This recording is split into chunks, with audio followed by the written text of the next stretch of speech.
Welcome to Cosmic Scene with Jill Jardine. I'm your host, Jill Jardine, longtime astrologer, psychic healer, and yogi. Welcome to the episode, Spiritual Inspiration for Current Times from Paramahamsa Yogananda. The recent conjunction of Neptune and Jupiter in Pisces, which occurred on April 12, 2022, opened galactic portals of spiritual light and shifts consciousness for those who are ready to go to the next level. In this episode, I'm going to share inspiration from spiritual pioneer Paramahamsa Yogananda from his book, Autobiography of a Yogi. So relevant for these times. Stay tuned.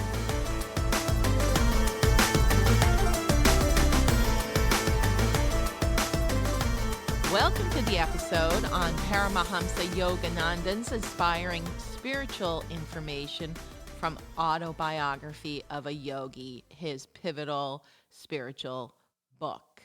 I felt it fitting at this time of a major astrological conjunction of Neptune and Jupiter in Pisces to share this information of a spiritual master who led a revolution in consciousness over 100 years ago and inspired so many of us to follow a spiritual path. His teachings are so profound and necessary at this time. I read Autobiography of a Yogi and listened to the audio version several times, and it forever changed my life. It's so interesting how this book finds its way to people. That's why I'm sharing today on this podcast, hoping that it will inspire you to go get your own copy of Autobiography of a Yogi and enjoy the nectar among the words. It's interesting how it finds its way to people. I was in Sedona in 1996 with my boyfriend at the time, who later became my husband, and we were in a New Age bookstore. I think it was Crystal Magic. I was looking at all the books on channeling and other New Age topics, and Mark grabs this book, Autobiography of a Yogi, from the shelf. It was a small orange paperback. He says, "I think you should read this." And I said, "I've heard about it, but I don't want to read it. You read it first." Well, he read it, and he read aloud to me the chapter called Outwitting the Stars, which was about astrology in India and how it is used remedially. I was so impressed, I grabbed the book and said, "I'm going to read it now." I read it voraciously, and my favorite chapter, so many years later, is still the one on astrology entitled Outwitting the Stars. And I will read excerpts from this later in the episode. Paramahamsa Yogananda, in his book Autobiography of a Yogi, has rendered profound impact on many people's lives, including famous people and spiritual seekers for almost a century. I just read an amazing book called The Surrender Experiment by Michael A. Singer, who was also the author of a recent book, but now spiritual classic, The Untethered Soul. He was very much influenced on his spiritual path by Yogananda and writes about it in his books. I would be remiss if I didn't mention another famous person who felt a deep, heartfelt connection to Paramahamsa Yogananda because of the book Autobiography of a Yogi that he was so impressed by. He made sure his employees and attendees at his funeral had a copy of the book. That's right, Steve Jobs. Steve Jobs loved reading books, mostly spiritual ones. However, the only book that Steve Jobs had downloaded on his Apple iPad for regular reading was Autobiography of a Yogi. It is the autobiography written by Paramahamsa Yogananda, who lived from January 5th, 1893 to March 7th, 1952. He wrote Autobiography of a Yogi in 1946, in which he discusses his life story, and it introduced many Westerners to meditation and yoga.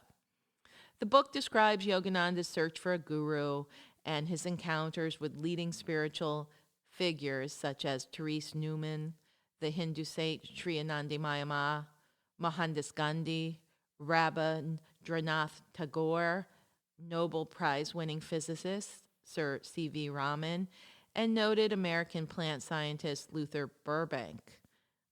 There is a famous story of Steve Jobs discovering Autobiography of a Yogi at the age of 17 and reportedly read it every single year of his life until he passed away in 2011 at the age 56.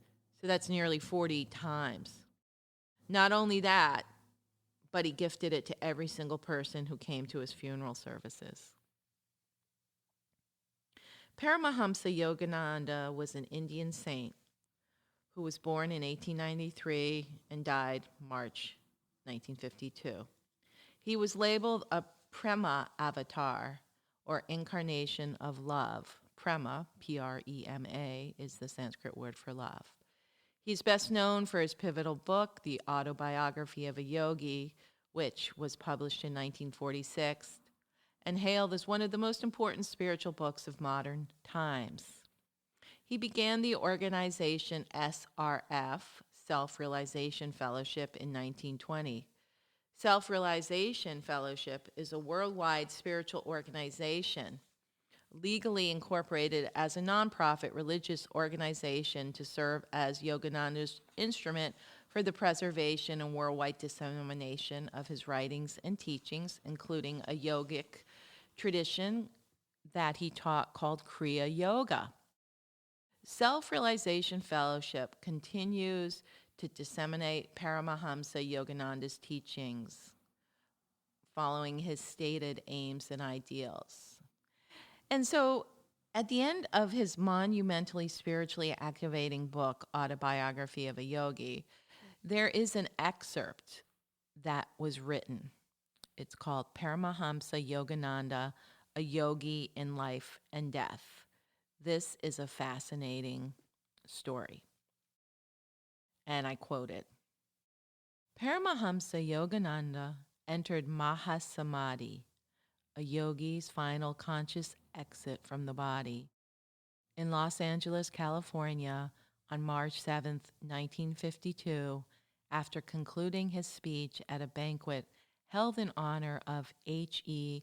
Binay, our Sen Ambassador of India. The great world teacher demonstrated the value of yoga, scientific techniques for God realization, not only in life but in death. Weeks after his departure, his unchanged face shone with the divine luster of incorruptibility. Mr. Harry T. Rowe, Los Angeles Mortuary Director, Forest Lawn Memorial Park, in which the body of the great master is temporarily placed, sent Self-Realization Fellowship a notarized letter from which the following extracts are taken. So, quoting the letter, the absence of any visual signs of decay in the dead body of Paramahamsa Yogananda offers the most extraordinary case in our experience. No physical disintegration was visible in his body even 20 days after his death. No indication of mold was visible on his skin, and no visible desiccation, drying up, took place in the bodily tissues.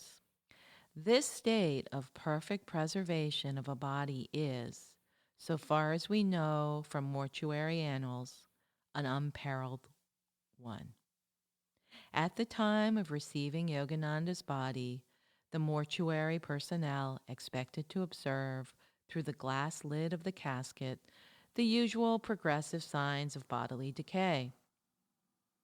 Our astonishment increased as day followed day without bringing any visible change in the body under observation. Yogananda's body was apparently in a phenomenal state of immutability. No odor or decay emanated from his body at any time. The physical appearance of Yogananda on March 27th, just before the bronze cover of the casket was put into position, was the same as it had been on March 7th. He looked on March 27th as fresh and as unravaged by decay as he had looked on the night of his death. On March 27th, there was no reason to say that his body suffered any visible physical disintegration at all. For these reasons, we state again that the case of Paramahamsa Yogananda is unique in our experience. End of quote. Fascinating. He lied there for 20 days without any decay or any sign of desiccation in his body. It's a great story. I read it to my yoga students in training, and they're blown away. I say, this is a true yogi. Stay tuned. When we come back, I'm going to share some gems from Paramahamsa Yogananda, quotes that can inspire us during these times.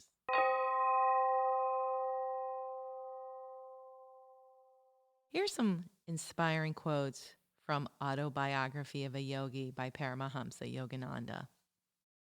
Live quietly in the moment and see the beauty of all before you. The future will take care of itself. Be as simple as you can be. You will be astonished to see how uncomplicated and happy your life can become. You must not let your life run in the ordinary way. Do something that nobody else has done, something that will dazzle the world. Show that God's creative you have come to earth to entertain and be entertained. There is a magnet in your heart that will attract true friends. That magnet is unselfishness, thinking of others first. When you learn to live for others, they will live for you. The power of unfulfilled desires is the root of all man's slavery. Forget the past, for it is gone from your domain. Forget the future, for it is beyond your reach. Control the present. Live supremely well now. This is the way of the wise. Stillness is the altar of spirit. The season of failure is the best time for sowing the seeds of success. Since you alone are responsible for your thoughts, only you can change them. The secret of health for both mind and body is not to mourn for the past, worry about the future, or anticipate troubles, but to live in the present moment wisely and earnestly. Every tomorrow is determined by every today. Having lots of money while not having inner peace is like dying of thirst while bathing in the ocean. The wave is the same as the ocean, though it is not the whole ocean. So each wave of creation is a part of the eternal ocean of spirit. The ocean can exist without the waves, but the waves cannot exist without the ocean. Before embarking on important undertakings, sit quietly, calm your senses and thoughts, and meditate deeply. You will then be guided by the creative power of spirit. The true basis of religion is not belief, but intuitive experience. Intuition is the soul's power of knowing God. To know what religion is really all about, one must know God. So take these spiritual pearls and live by this advice of Yogananda.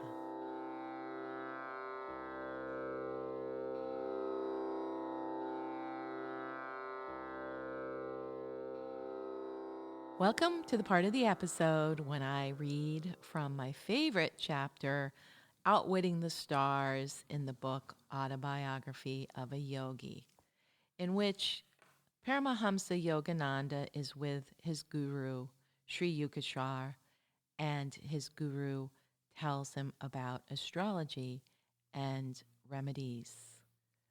Listen. Mukunda, why don't you get an astrological armlet? Asks his guru. Should I, master? I don't believe in astrology. His guru says, it is not a question of belief. The scientific attitude one should take on any subject is whether it is true. The law of gravitation worked as efficiently before Newton as after him. The cosmos would be fairly chaotic if its laws could not operate without the sanction of human belief. Charlatans have brought the ancient stellar science to its present disrepute. Astrology is too vast, both mathematically and philosophically, to be rightly grasped except by men and women of profound understanding. If ignoramuses misread the heavens and see there a scrawl instead of a script, that is to be expected in this imperfect world. One should not dismiss the wisdom with the wise. All parts of creation are linked together and interchange their influences. The balanced rhythm of the universe is rooted in reciprocity, my guru continued. Man, in his human aspect, has to combat two sets of forces. First, the tumults within his being, caused by the admixture of earth, water, fire, air, and ethereal elements. Second, the outer disintegrating powers of nature. So long as man struggles with his mortality, he is affected by the myriad mutations of heaven and earth. His guru continues. Astrology is the study of man's response to planetary stimuli. The stars have no conscious benevolence or animosity. They merely send forth positive and negative radiations. Of themselves, these do not help or harm humanity, but offer a lawful channel for the outward operation of cause-effect equilibriums that each man has set into motion in the past. A child is born on that day and at that hour when the celestial rays are in mathematical harmony with his individual karma. His horoscope is a challenging portrait revealing his unalterable past and its probable future results. But the natal chart can be rightly interpreted only by women and men of intuitive wisdom. These are few. The message boldly blazoned across the heavens at the moment of birth is not meant to emphasize fate, the result of past good and evil, but to arouse man's will to escape from his universal thraldom. What he has done, he can undo. None other than himself was the instigator of the causes of whatever effects are now prevalent in his life.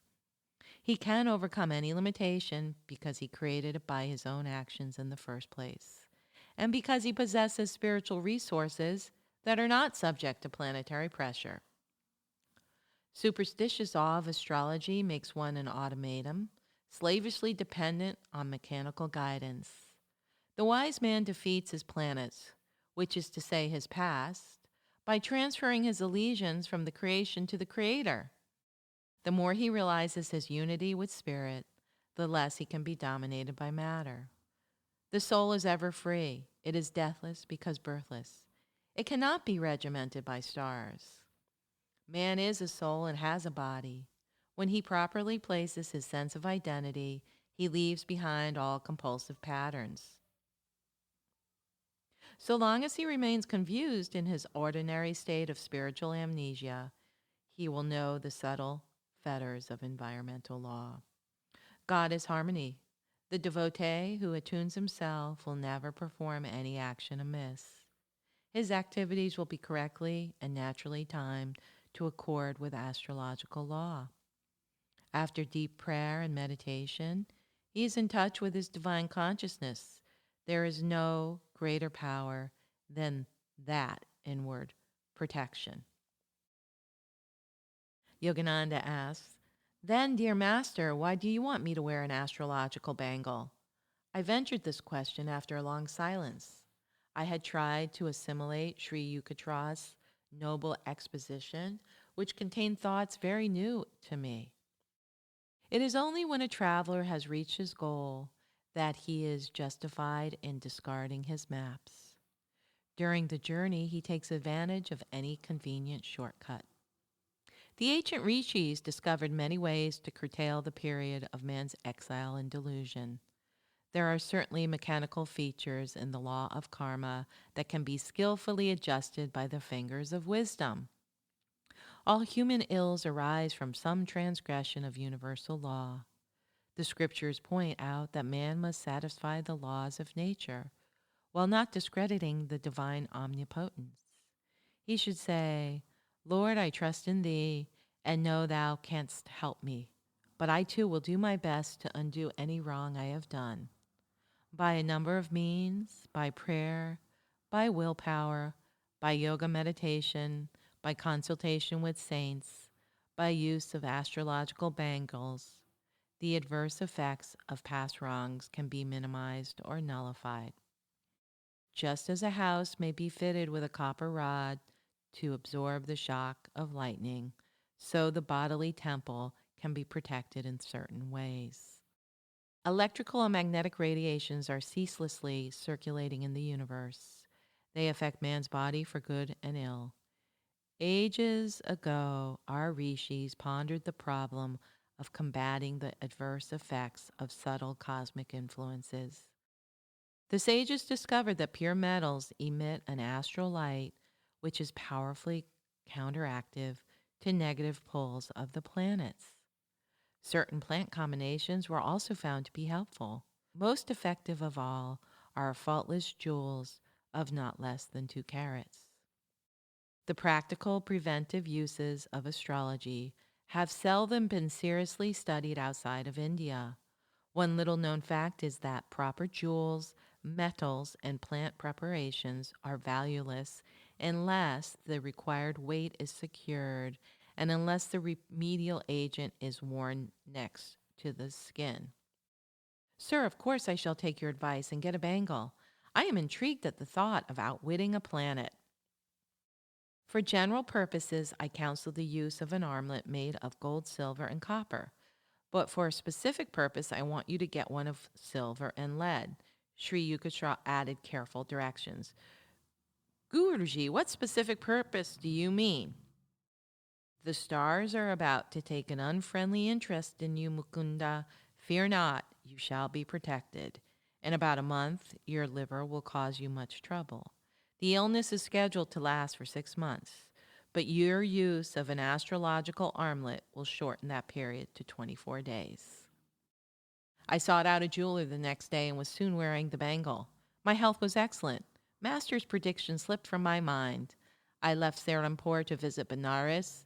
30 days after our conversation, I felt a sudden pain in the region of my liver. The following weeks were a nightmare of excruciating pain. Reluctant to disturb my guru, I thought I would bravely endure my trial alone. But 23 days of torture weakened my resolution. I entrained for Benares. There, Sri Yukteswar greeted me with his usual warmth, but gave me no opportunity to tell him my woes in private. Many devotees visited Master that day just for a darshan. Ill and neglected, I sat in a corner. It was not until after the evening meal that all guests had departed. My guru summoned me to the octagonal balcony of the house. You must have come about your liver disorder. Sri Yukteswar's gaze was averted. He walked to and fro, occasionally intercepting the moonlight. Let me see, you have been ailing for 24 days, haven't you? Yes, sir. Please do the stomach exercise I taught you. If you knew the extent of my suffering, Master, you would not ask me to exercise. Nevertheless, I made a feeble attempt to obey him. You say you have pain. I say you have none. How can such contradictions exist? My guru looked at me inquiringly. I was dazed and then overcome with a joyful relief. No longer could I feel the continuous torment that had kept me nearly sleepless for weeks. At Sri Yukteswar's words, the agony vanished as though it had never been. I started to kneel at his feet in gratitude, but he quickly prevented me. Don't be childish. Get up and enjoy the beauty of the moon over the Ganges. But Master's eyes were twinkling happily as I stood in silence beside him. I understood by his attitude that he wanted me to feel that not he, but God had been the healer.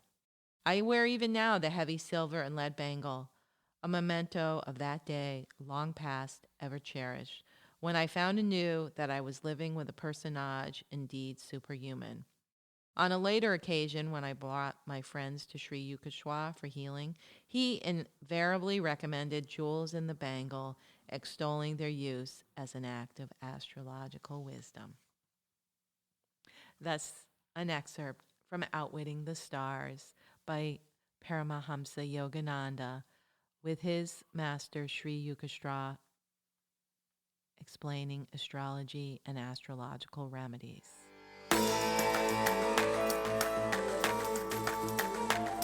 I I hope you enjoyed this episode on Autobiography of a Yogi and Paramahamsa Yogananda's gems from that book, specifically around astrology and quotes to live by.